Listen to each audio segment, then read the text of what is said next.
Hello, good morning everybody. Once again, I am Ashutosh with the new topic. आज हम लोग देखेंगे energy stored in a capacitor. किसी भी कैपेसिटर में कितनी एनर्जी स्टोर्ड रहती है। ठीक है, तो मान लेते हैं एक कैपेसिटर है, पैरेलल प्लेट कैपेसिटर हम लोग ले रहे हैं। तो एक कैपेसिटर है जिसका कैपेसिटेंस दिया हुआ है C। तो let a capacitor of capacitance C is charge to charge value capital Q। ठीक है, इस पे हमने चार्ज डाला है तो प्लस Q यहाँ डेवलप हुआ, माइनस Q यहाँ इंडक्शन से डेवलप होगा। दूसरे किनारे को हम अर्थिंग से जोड़ देंगे तो चार्ज हो गया Q, कैपेसिटेंस है C और इसका प्लेट का एरिया है A और इन दोनों प्लेट्स के बीच का सेपरेशन है D। ठीक है, तो शुरू में हम मान लिए कि चार्ज नहीं है at T is equal to 0, Q is equal to 0। ये इनिशियल कंडीशन दिया हुआ और धीरे धीरे अब इसको हम चार्ज करेंगे। तो हम कैसे चार्ज कर सकते हैं? तो आपके पास दो उपाय हैं। या तो आप इसे पॉजिटिव टर्मिनल से जोड़ दीजिए। ठीक है, बैटरी के पॉजिटिव टर्मिनल से एक प्लेट को और नेगेटिव टर्मिनल से दूसरे प्लेट को जोड़ देंगे तो धीरे धीरे ये चार्ज हो जाएगा। एक पे प्लस Q, एक पे माइनस Q डेवलप हो जाएगा। अब आप इसको दूसरे एंगल से भी सोच सकते हैं। दूसरे एंगल से सोचेंगे कि अगर हम मान लें कि इस दोनों अभी अनचार्ज है, इस प्लेट से हम एक एक इलेक्ट्रॉन निकालते हैं और इसको निकाल के इस पे डाल देते हैं तो यहाँ इलेक्ट्रॉन आएगा तो नेगेटिव चार्ज डेवलप होना शुरू होगा। तो एक इलेक्ट्रॉन को ले आए तो कोई दिक्कत नहीं, लेकिन दूसरे इलेक्ट्रॉन को लाएंगे तो इस पे नेगेटिव चार्ज है तो रिपल्सन से ये आने नहीं देगा, लेकिन हमको इसको लाने में वर्क करना होगा। तो हम जितना वर्क करेंगे उतनी अपनी एनर्जी खर्च करेंगे और उतनी एनर्जी इसमें डेवलप हो जाएगा, उतनी एनर्जी स्टोर्ड हो जाएगा। तो इस तरह से हम इमेजिन कर सकते हैं कि एक प्लेट से हम एक एक इलेक्ट्रॉन को निकाल के इसको चार्ज कर रहे हैं, दूसरे प्लेट पे ला रहे हैं और ये कैपेसिटर मेरा चार्ज होता जा रहा है।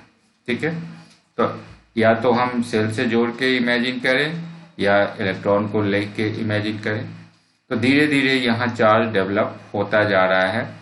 तो शुरू में हम मान रहे हैं at T is equal to 0, capacitor is uncharged, कोई चार्ज का वैल्यू नहीं है और धीरे धीरे हम चार्ज कर रहे हैं। तो एट एनी इंस्टेंट, किसी भी इंस्टेंट पे, ठीक है, मान लेते हैं कि चार्ज जो कैपेसिटर पे है वो स्मॉल Q, अभी it is not fully charge. Fully charge हो जाएगा तो कैपिटल Q चार्ज हो जाएगा।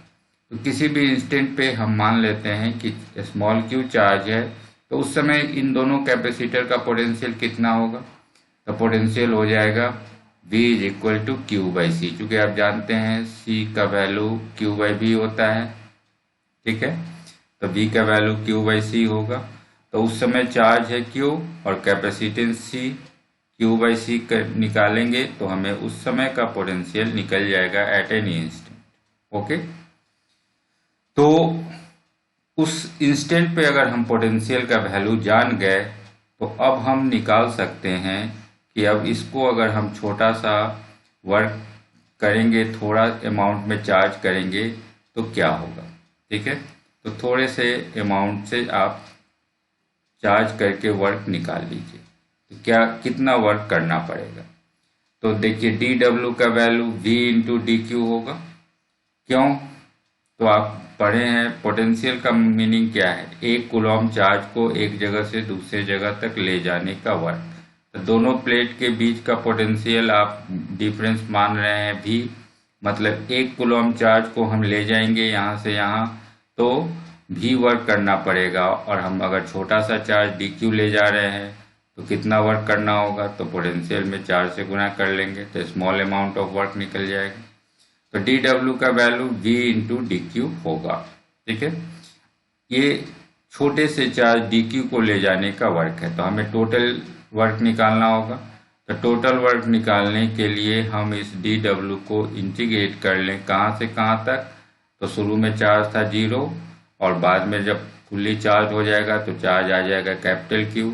तो 0 से कैपिटल Q के बीच में अगर हम इंटीग्रेट कर लेंगे तो हमें कितना वर्क करना पड़ेगा ये निकल जाएगा। जितना वर्क हम करेंगे उतनी एनर्जी हम अपनी खर्च करेंगे और उतनी ही एनर्जी कैपेसिटर में स्टोर्ड हो जाएगा। तो यही work done stored potential energy के बराबर होगा। ठीक है, तो अब डी डब्ल्यू को आप इंटीग्रेट कीजिए। तो डी डब्ल्यू का वैल्यू है वी इंटू डी क्यू।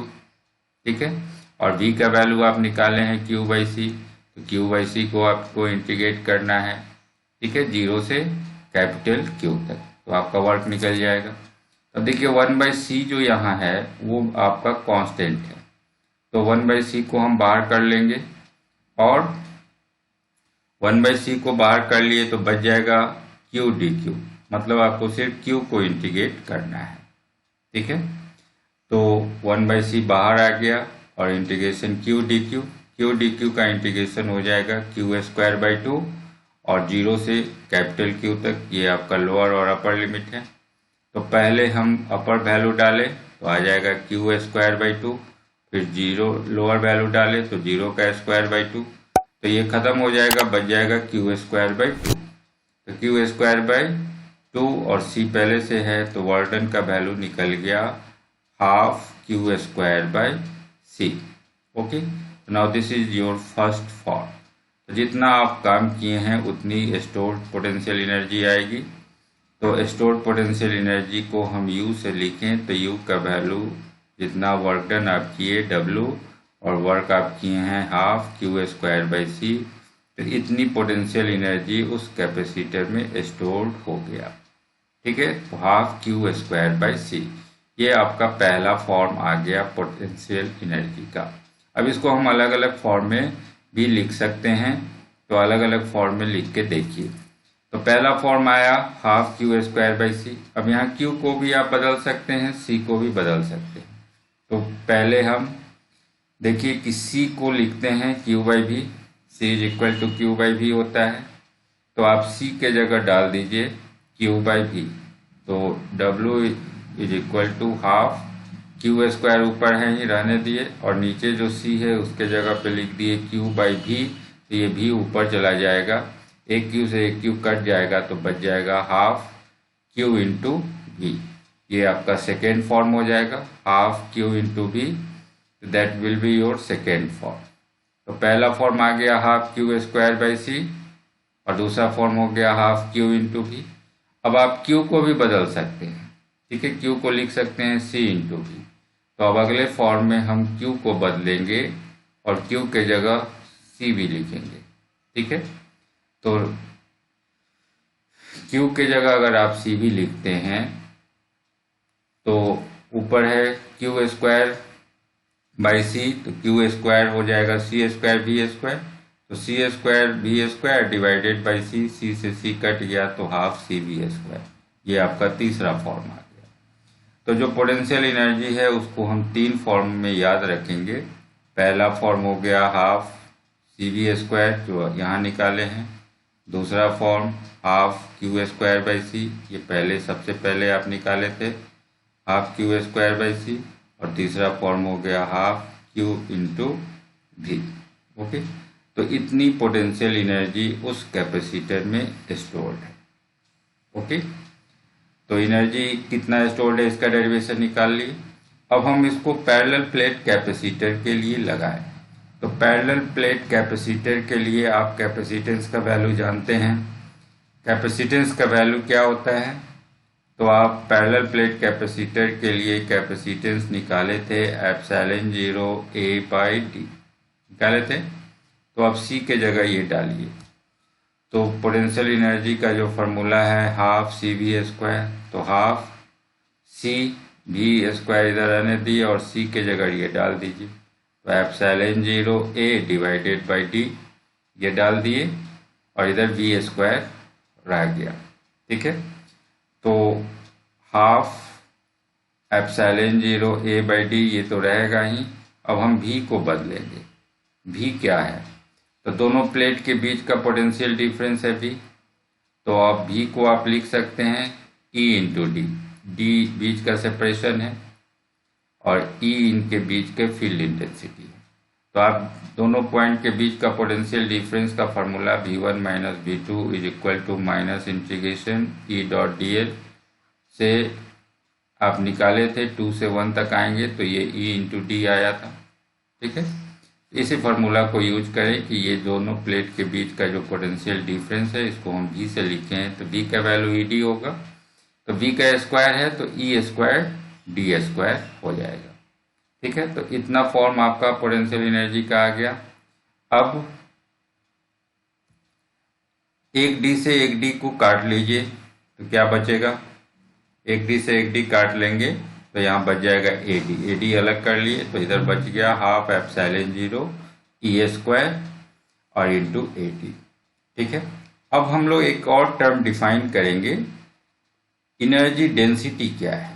तो एनर्जी डेंसिटी का मतलब हुआ जितनी पोटेंशियल एनर्जी जो है वो यूनिट वॉल्यूम में कितना स्टोर्ड है।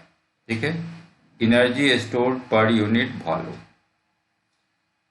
ठीक है, तो ये पूरे कैपेसिटर की एनर्जी हो गई। ये जो कैपेसिटर आप लिए हैं, अब इसका यूनिट वॉल्यूम ले, ये जो पूरा वॉल्यूम है इस वॉल्यूम में से हम थोड़ा सा कहीं का यूनिट वॉल्यूम ले और इस वॉल्यूम में कितना पोटेंशियल एनर्जी स्टोर्ड है, that will be called its energy density. इसको स्मॉल यू से रिप्रेजेंट करेंगे। तो इसको निकालने के लिए जितनी पोटेंशियल एनर्जी है यू, उसमें हम वॉल्यूम से भाग दे दें तो वॉल्यूम क्या होगा, तो प्लेट का एरिया है ए और बीच का सेपरेशन है डी, तो एरिया में हम डिस्टेंस से गुना कर लेंगे इस डिस्टेंस से तो हमें वॉल्यूम निकल जाएगा। तो मतलब ए डी से हमें भाग दे देना है जो हम स्टोर्ड पोटेंशियल एनर्जी का फार्मूला निकाले हैं यू का, कैपिटल यू का, उसमें तो हम निकाले हैं half epsilon 0 E square into A D. तो इसमें हम ए डी से भाग दे दें तो ये दोनों ए डी कट जाएगा तो बच जाएगा u is equal to half epsilon 0 E square. ठीक है, तो ये एनर्जी डेंसिटी का फार्मूला आ गया। अब आप समझ जाएं कि अब कोई हम कैपेसिटर ले रहे हैं तो इन दोनों प्लेट्स के बीच में जो है इलेक्ट्रोस्टैटिक एनर्जी का स्टोरेज है, स्टोर्ड एनर्जी है और उसके यूनिट वॉल्यूम में कहीं भी हम यूनिट वॉल्यूम अगर ले लें तो उस यूनिट वॉल्यूम में हाफ एप्सिलॉन 0 ई स्क्वायर इतने अमाउंट में एनर्जी स्टोर्ड हो गया। ठीक है, तो इस कंसेप्ट की ज़रूरत हमें आगे के चैप्टर्स में पड़ेगी। जब हम लोग इलेक्ट्रोमैग्नेटिक वेव्स पढ़ेंगे तब सीखेंगे कि इस एनर्जी का हम लोग कैसे यूज करेंगे। ठीक है, अब एक और टॉपिक देखते हैं, loss of energy in sharing of capacitors. Capacitor को अगर हम जोड़ते हैं, दो कैपेसिटर हो तो उसमें हमेशा एनर्जी का लॉस होता है। कैसे लॉस होता है, पहले ये सोचेंगे कि लॉस कैसे होगा और होगा तो कितना होगा। तो मान लीजिए दो कैपेसिटर आप ले रहे हैं, एक कैपेसिटर है C1, दूसरा है C2। एक पे का पोटेंशियल डिफरेंस है V1, दूसरे का पोटेंशियल डिफरेंस है V2। ठीक है, तो इसकी कितनी एनर्जी है, इस कैपेसिटर की एनर्जी हो जाएगी हाफ C1 V1 स्क्वायर। ठीक है, इसको हम लोग U1 लिखे, पहले कैपेसिटर की potential energy half C1 V1 square, और दूसरे कैपेसिटर की एनर्जी कितनी होगी, तो हाफ C2 V2 स्क्वायर। ठीक है, अब इन दोनों को जोड़ दिए तो ये total initial energy of the system, आपको दो कैपेसिटर का जो सिस्टम था, इन सिस्टम की टोटल एनर्जी शुरू में कितनी है बिफोर शेयरिंग, अभी हम कनेक्ट नहीं किए हैं तो शुरू की एनर्जी के लिए हम U इनिशियल लिखें और दोनों को जोड़ लें U1 प्लस U2, तो ये कितना आ जाएगा, तो half C1 V1 square plus half C2 V2 square. ये शुरू की आपकी एनर्जी है, इसको हम इक्वेशन 1 बना लिए। इतनी एनर्जी है बिफोर शेयरिंग। ठीक है, तो इनिशियल एनर्जी आपको पता चल गया। अब दोनों को कनेक्ट कीजिए, कनेक्ट करके फाइनल एनर्जी निकालिए और तब देखिए कि क्या लॉस हो रहा है या नहीं। ठीक है, तब इन दोनों को कनेक्ट कीजिए। तो हम क्या किए, दोनों को कनेक्ट करना शुरू किए। ठीक है, तो एक कैपेसिटर का पॉजिटिव प्लेट और दूसरे कैपेसिटर का पॉजिटिव प्लेट, इन दोनों को जोड़ दिए और फिर दूसरे पहले कैपेसिटर का निगेटिव और दूसरे कैपेसिटर का निगेटिव, इन दोनों को जोड़ लिए। तब ये दोनों सोचिए तो इसका पोटेंशियल है V1, इसका पोटेंशियल है V2। तो आप जानते हैं चार्ज का फ्लो हायर पोटेंशियल से लोअर पोटेंशियल की ओर होता है और तब तक होता है जब तक कि पोटेंशियल इक्वल ना हो जाए। तो या तो इसमें से चार्ज इसमें आएगा, V1 और V2 में कौन बड़ा है ये ध्यान देना होगा। तो या तो यहाँ से चार्ज यहाँ आए या यहाँ से यहाँ आए, चार्ज का कुछ देर तक फ्लो होगा और जब तक इन दोनों का पोटेंशियल इक्वल ना हो जाए तब तक ये फ्लो होता रहेगा। ठीक है, तो देखिए टोटल चार्ज कितना है।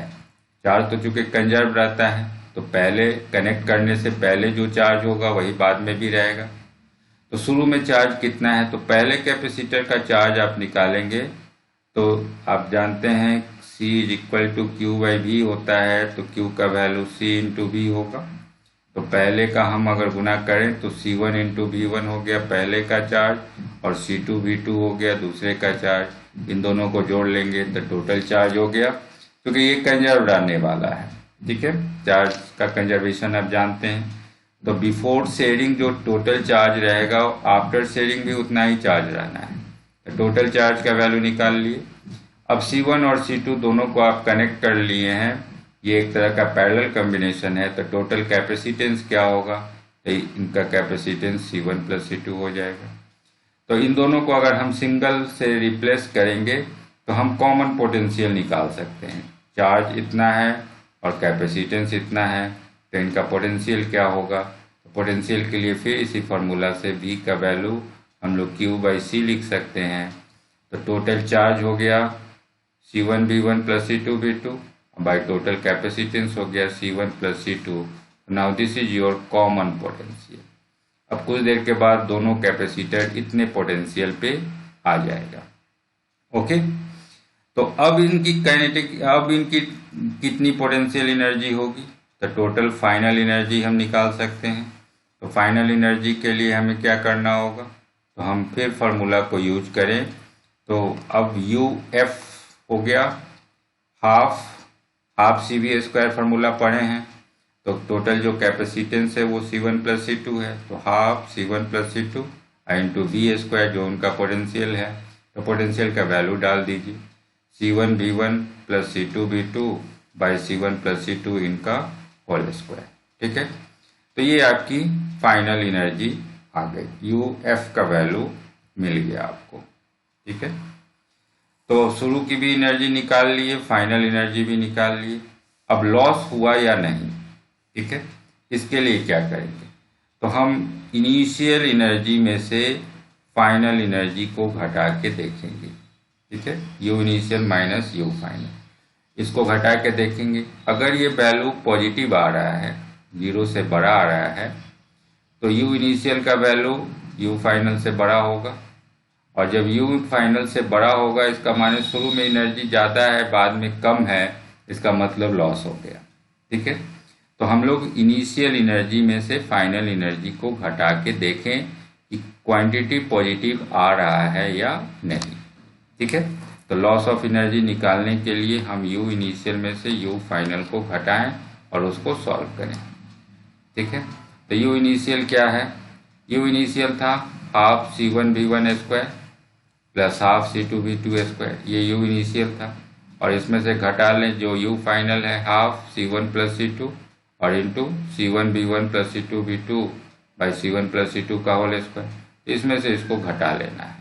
ठीक है, तो यहाँ C1 प्लस C2 से एक C1 C2 उड़ा लेंगे, चूँकि यहाँ स्क्वायर है तो यहाँ बच जाएगा C1 प्लस C2 और ऊपर स्क्वायर रहेगा। अब इसको सिंपली सॉल्व कर लेना है। ठीक है, तो अब इसको सॉल्व कीजिए। तो क्या करेंगे, तो पहला जो टर्म था हाफ C1 V1 स्क्वायर, दूसरा था हाफ C2 V2 स्क्वायर और माइनस 2 नीचे C1 प्लस C2 आ गया, एक काट चुके हैं और ऊपर आ गया C1 V1 स्क्वायर। ऊपर जो था आपका C1 V1 plus C2 V2 का होल स्क्वायर। अब इसको तोड़ना है आपको। ठीक है, तो इसको तोड़िए, तो क्या आएगा, स्क्वायर को A प्लस बी के स्क्वायर को तोड़िए तो A स्क्वायर, तो C1 V1 स्क्वायर, फिर B square C2 V2 square plus 2 C1 C2 V1 V2। और चूंकि यहाँ माइनस साइन है, ठीक है, तो हम सारे को साइन को बदल दिए हैं। आप यहाँ 2C1 प्लस C2 को LCM ले लीजिए। 2C1 प्लस C2 आ गया, तो 2 से 2 हट गया, C1 प्लस C2 से गुना हो जाएगा पहले टर्म में। तो C1 प्लस C2 से गुना कीजिए, तो C1 स्क्वायर B1 स्क्वायर पहला टर्म, फिर दूसरा term C1 C2 B1 square, यहाँ से गुना कर लिए, फिर इसमें गुना कर लीजिए। तो पहला term C1 C2 B2 square और दूसरा term C2 square B2 square, और यहाँ जो आपको स्क्वायर करके माइनस के साथ लिखना है, तो minus C1 B1 square minus C2 B2 square और minus 2C1 C2 B1 B2 ये आ गया। तो अब C1 B1 स्क्वायर ये कट गया, C2 B2 स्क्वायर ये कट गया दोनों। तो आपके पास बचा क्या, तो C1 C2 B1 स्क्वायर, फिर C1 C2 B2 स्क्वायर और minus 2C1 C2 B1 B2 and divided by 2C1 plus C2। ठीक है, तो इतना टर्म आपको बच चुका है। अब देखिए ऊपर वाले सारे टर्म में C1 C2 कॉमन है, तो C1 C2 को अगर हम बाहर ले लें तो बच जाएगा B1 square plus B2 square minus 2 B1 B2 by 2C1 plus C2। ठीक है, तो यहाँ तक आप निकाल चुके हैं। ये एक्चुअली आप U final minus U initial निकाल रहे हैं, जिसको हम लोग डेल्टा U लिख रहे हैं। ठीक है, अब देखिए कि ये जो B1 square plus B2 square minus 2 B1 B2 आया, इसको आप क्या लिख सकते हैं, इसको हम लोग लिख सकते हैं B1 माइनस B2 का होल स्क्वायर। तो डेल्टा U का ये रिजल्ट आ गया, C1 C2 B1 minus B2 का whole square divided by 2C1 plus C2। तो देखिए ये आपका एक पॉजिटिव टर्म है। ठीक है, कैपेसिटेंस ये दोनों पॉजिटिव, ये सारा पॉजिटिव है, और B1 माइनस B2 का स्क्वायर कर रहे हैं, तो आपको कोई भी बड़ा हो उससे कोई फर्क नहीं पड़ता है, ये पॉजिटिव हो या निगेटिव, क्योंकि स्क्वायर करेंगे तो पॉजिटिव ही आएगा। तो डेल्टा U जो U initial minus U final था, ये पॉजिटिव क्वांटिटी आया, मतलब ये 0 से बड़ा है, और 0 से बड़ा है, it means that U initial is greater than U final. Okay, तो there is always loss of energy, हमेशा लॉस होगा अगर हम दो कैपेसिटर को जोड़ेंगे तो। ठीक है, और कितना लॉस होगा, तो लॉस तो आप समझ गए कि लॉस होगा, और लॉस कितना है, तो जो आप घटा के फार्मूला लाए हैं C1 C2 B1 minus B2 का whole square divided by 2C1 C2। Now this is your loss of energy. अब ये लॉस ऑफ एनर्जी हुआ कहाँ, ये भी आप सोच सकते हैं। जैसे ही दो कैपेसिटर को जोड़ेंगे तो वहाँ पे स्पार्किंग होगी और वहाँ साउंड भी निकलेगा, तो वहीं पे लाइट और हीट के रूप में ये एनर्जी आपका लॉस हो जा रहा है। ठीक है, तो आप आज एनर्जी से रिलेटेड सारे कंसेप्ट को समझ चुके हैं कैपेसिटर का। अब अगले क्लास में हम लोग वैन डी ग्राफ जनरेटर के बारे में सीखेंगे। ओके, तो that's over for today. Thank you.